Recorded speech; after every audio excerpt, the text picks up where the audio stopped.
What if I told you that every choice you've made, every path you've followed, every word you've spoken, has already happened? Sounds like science fiction, doesn't it? But what if I told you that science, philosophy, and even logic point to a disturbing truth, that the future, in some way, is already written? Have you ever felt trapped in a loop, as if things were destined to happen? Prepare to question everything you think about free will, destiny, and time itself. Because today we're going to delve into the fascinating and unsettling control paradox. Hey everyone, and welcome to the channel. Today we're going to unravel one of the deepest and most intriguing mysteries of human existence. The control paradox isn't just a philosophical concept. It's a crossroads where quantum physics meets metaphysics, where intuition collides with rationality. On one hand, we feel we are the architects of our own destiny, free to make decisions at every moment. On the other, evidence from various fields suggests that this freedom may be, to a large extent, an illusion. Over the next 30 minutes, we'll explore the historical roots of this idea, the fascinating scientific theories that support it, the philosophical arguments that challenge it, and most importantly, what all this means for your daily life. If you enjoy having an expanded mind and aren't afraid to confront uncomfortable truths, leave a like, subscribe to the channel, and activate the bell so you don't miss any of our deep dives. Shall we begin? To understand the paradox, we first need to travel back in time. The idea that everything has already happened is not new. It echoes throughout the history of philosophy. From the ancient Greeks with the concept of fatum or destiny, to the Abrahamic religions with the idea of divine predestination, humanity has always struggled with the question of control. Stoicism is an ancient philosophy that seeks inner peace and practical wisdom in the face of life's adversities. Founded by Zeno of Citium in the 3rd century BC, it was later developed by figures such as Seneca, Epictetus, and the Emperor Marcus Aurelius. The Stoics believed that universal reason, or logos, governed the cosmos in an orderly and rational way. For them, true freedom did not come from external control, but from mastery over our own reactions and attitudes towards events. In Stoicism, logos is universal reason, the intelligence that permeates the universe and governs it harmoniously. It manifests itself both in nature and in human reason itself. For the Stoics, the universe is an ordered entity, and things happen according to a rational necessity, implying that everything has a reason for being. Instead of seeing the world as random or chaotic, the Stoic understands that there is an underlying order, a divine or rational plan that governs all events. One of the pillars of Stoicism is the acceptance of what is beyond our control. Seneca, in his letters, writes about the importance of detaching ourselves from things we cannot change. For him, the key to emotional freedom and inner peace is understanding that we cannot always shape the events around us, but we can always control our attitude towards them. The famous Stoic principle of distinguishing what is within our control from what is not becomes a powerful tool to combat anxiety. By realizing that we do not have the power to control the future or external circumstances, we can focus our energies on what is truly important, our reactions, virtues, and decisions. The Stoics believed that the universe was deterministic. That is, everything that happens has a reason and follows a logical order, including our own actions and decisions. However, this is not seen as a prison, but as a form of liberation. By accepting that the future is uncertain and beyond our control, we are freed from anxiety and the constant struggle against what we cannot change. Instead of fighting against what is already determined, the Stoic focuses on what he can control, his virtue. Virtue for the Stoics is living in harmony with universal reason, practicing qualities such as wisdom, justice, courage, and temperance. By internalizing these values, a person becomes unshakable, regardless of external difficulties.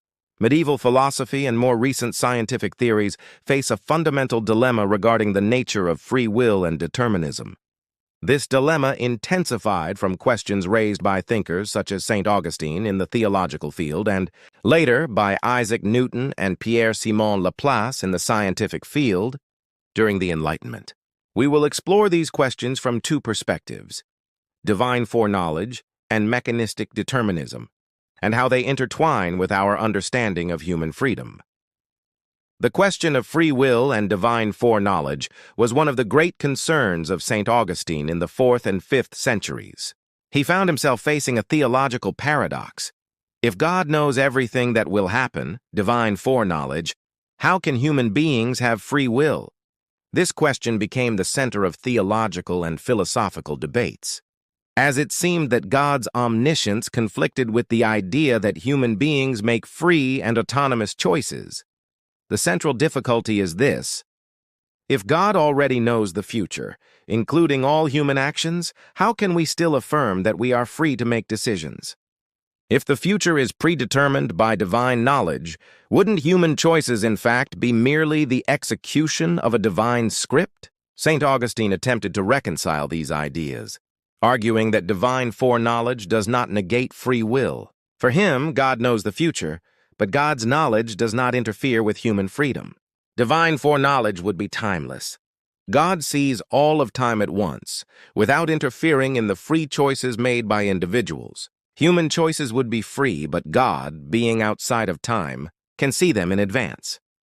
Augustine asserted that God knows our choices because we are free to make them, not that our choices are predetermined by God's will. This, however, does not completely resolve the paradox. How can a choice be free if, at some level, it is already known and therefore seems to already be determined? The debate about free will and determinism took on a new dimension in the 17th century with the rise of the Enlightenment and the development of modern science. Thinkers such as Isaac Newton and Pierre-Simon Laplace proposed the idea that the universe follows deterministic laws, as if it were a great machine.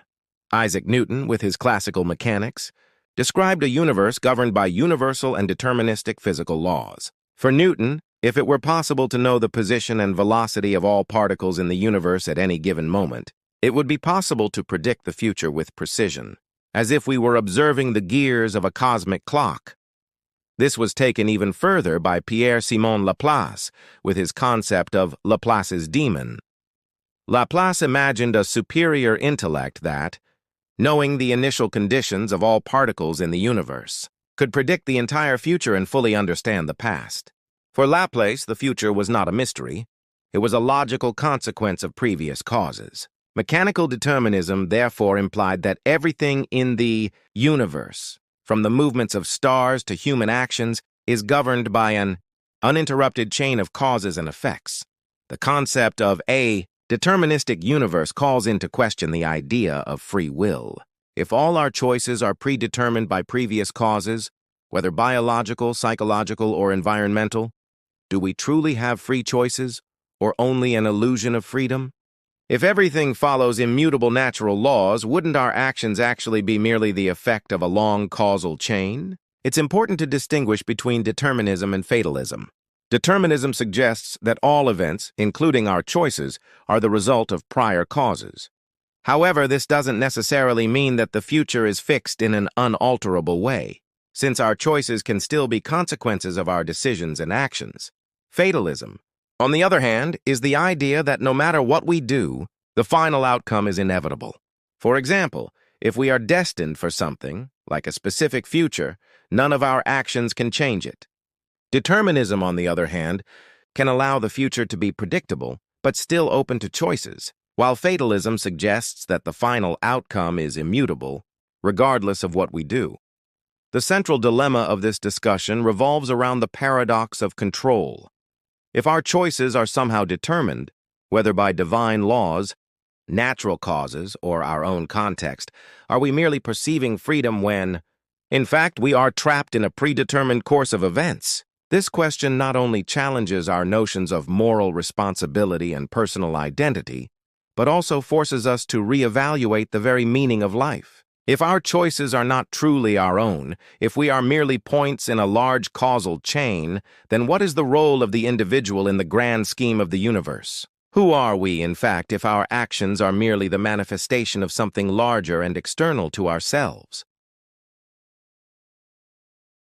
Now, let's turn to the field of science, where the paradox becomes even more concrete and challenging. Physics, neuroscience, and even psychology have given us clues that our sense of control may be more a construct of our brain than an objective reality.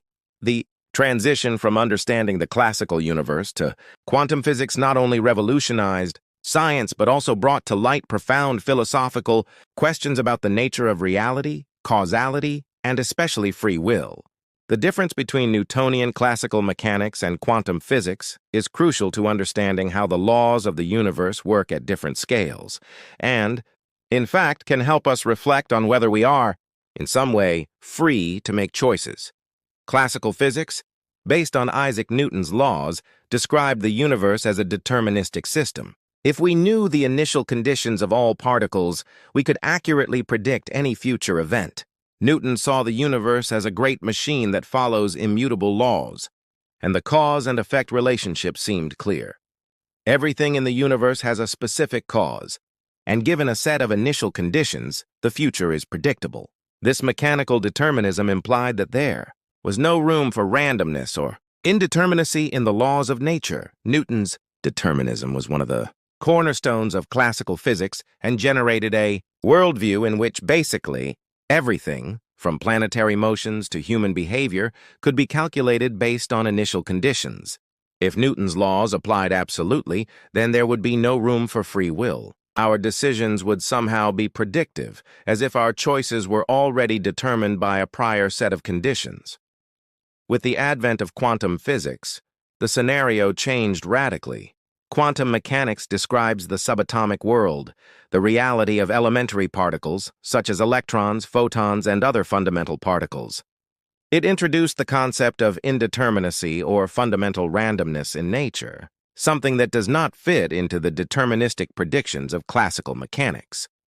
One of the most intriguing aspects of quantum physics is Heisenberg's uncertainty principle, which states that we cannot simultaneously and precisely know the positions and velocities of subatomic particles. In other words, there is a fundamental limitation in our knowledge of the exact state of a quantum system. This uncertainty is not only a limitation in our measurements, but an intrinsic characteristic of the quantum world. Furthermore, particles can exist in multiple states simultaneously until they are observed, a phenomenon known as superposition, and their decision of which state to take only occurs at the moment of measurement. Another interesting quantum phenomenon is the quantum entanglement effect, where particles can be instantaneously connected regardless of the distance separating them, challenging the notion of local causality that existed in classical physics. Quantum randomness has generated a fascinating debate about the concept of free will.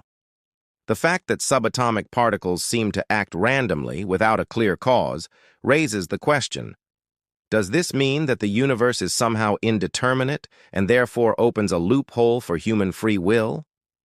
Or instead, is quantum randomness merely a characteristic of the subatomic world without any real implication for the conscious freedom of human choices? Many scientists and philosophers argue that quantum randomness should not be confused with free will. While quantum events are indeterminate and unpredictable, this does not mean that our consciousness has control over them. Free will, in its most common form, implies an ability to make conscious and rational decisions based on personal values, intentions, and reflections. Quantum randomness, in turn, is merely an unpredictability in subatomic interactions, not a conscious choice. Quantum events may be random, but that doesn't mean human actions are random. If it were true that quantum randomness governed our decisions, this would suggest that our choices are not based on reasoning, but on random fluctuations which, in practice, would be a kind of purposeless chaos. In other words, randomness can be seen as a fundamental characteristic of the physical world, but not as a valid explanation for human freedom. On the other hand, some argue that quantum indeterminacy may somehow open a loophole for human free will. If decisions are not entirely determined by prior causes and there are spaces of indeterminacy at the quantum level, perhaps there is a margin of freedom for human consciousness. That is, the human mind could take advantage of this indeterminacy to exercise choices in a non-predetermined way. Neuroscience and Libet's experiments. Here, things get really interesting and disturbing. In the 1980s, Benjamin Libet conducted iconic experiments that shocked the scientific world. He asked participants to make a simple movement, such as pressing a button, whenever they felt the urge. At the same time, he monitored brain activity. What did he discover? The brain showed electrical activity related to the decision to move about half a second before the person had the conscious perception of having made the decision. Implication. This suggests that the decision is made unconsciously by the brain, and our feeling of having decided is just a delay, a later rationalization of something that has already happened at the neural level. Criticisms and refinements. Of course, Liebert's experiments were, and still are, much debated. Critics point out that the simple movement may not be representative of complex decisions. However, more recent studies with advanced technology, fMRI, have replicated and even expanded these findings, showing that brain activity can predict choices up to 7 to 10 seconds before conscious decision-making. If my brain has already decided before the conscious I knows, where is the I that controls? Would the conscious mind be just an observer and not the main actor? This shakes the foundation of our moral responsibility and our sense of agency. Psychology and confirmation. Bias. Our brains are masters at creating coherent narratives. We tend to seek and interpret information in a way that confirms our existing beliefs. If we are unconsciously already predisposed to a choice, our brain will work to convince us that this was a free and rational choice. We are, in a way, self-hypnotizers of our own free will, environment, and genetics. Furthermore, we cannot ignore the role of genetics, upbringing, and the social and cultural environment. Our predispositions, talents, fears, and even the way we process information are shaped by factors over which we had no control whatsoever. Each choice is a product of a myriad of previous variables.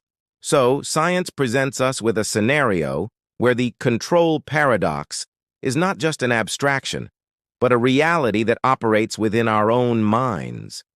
The future has already happened because the mechanisms that lead us to decide were already in motion before we even perceived them. This is an idea that can be deeply uncomfortable for many.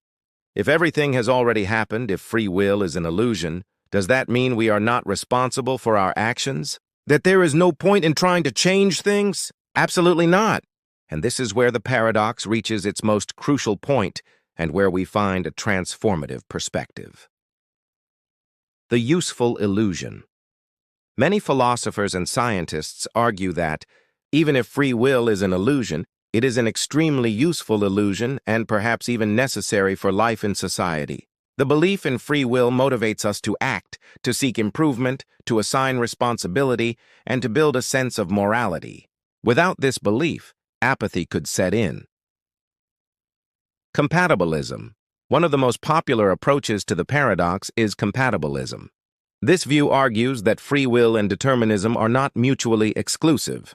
They can coexist. How? Free will would be the ability to act according to our own desires and motives, even if those desires and motives are ultimately determined by prior causes. That is, I am free if there is no external coercion. If I choose to drink water because I am thirsty, I am free. Even if thirst and the choice to drink water are the result of biological and neuronal processes. Freedom in this sense is the absence of restriction, not the absence of causality. The freedom of acceptance. Like the Stoics, we can find a form of freedom in acceptance. If the future has already happened, then our constant struggle against the inevitable is the true source of suffering. Instead of trying to control the uncontrollable, we can focus on our response. We cannot control what happens to us, but we can control how we react to it. And that is the true key to inner peace. The observer effect. If everything has already happened, then the very perception that everything has already happened may be part of what has already happened. Our beliefs about determinism or free will can influence our actions and thus become part of the chain of events. It's a fascinating loop, redefining purpose. Instead of paralyzing us, contemplating the paradox of control can lead us to a reassessment of what is truly important.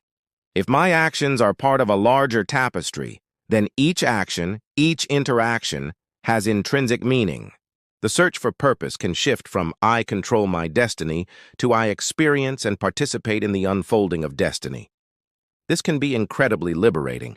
Less guilt for failures, more appreciation for successes, knowing that everything is part of a flow. The importance of awareness. If our awareness comes after the decision, that doesn't make it useless. It allows us to reflect, learn, and crucially, veto impulses. Libet suggested that although we don't initiate an action, we have a veto-free will, the ability to stop an unconsciously initiated action. This gives us room for morality and responsibility. The control paradox invites us to intellectual humility. We may never have the definitive answer, but the exploration itself forces us to look at ourselves and the universe in a completely new way. So, what does all this mean? Does it mean the future has already happened? Or are we just discovering the script as we live it? The truth is that the control paradox is not a question with a simple yes or no answer. It's a journey, an intellectual provocation that pushes us to the limits of our understanding. Whether you are a staunch determinist, a fervent defender of free will, or someone who leans towards compatibilism, one thing is certain. Contemplating this idea forces us into deep self-analysis. Acceptance. We can learn to accept the flow of life, releasing the anxiety of having to control every tiny detail. Responsibility. Even though our paths are influenced by countless factors, the conscious experience of choice keeps us engaged in responsibility for our actions and their consequences. Humility. Recognizing the vast web of causality that shapes us can make us more empathetic towards others, understanding that each of us is a product of our circumstances and a complex universe. The beauty of experience.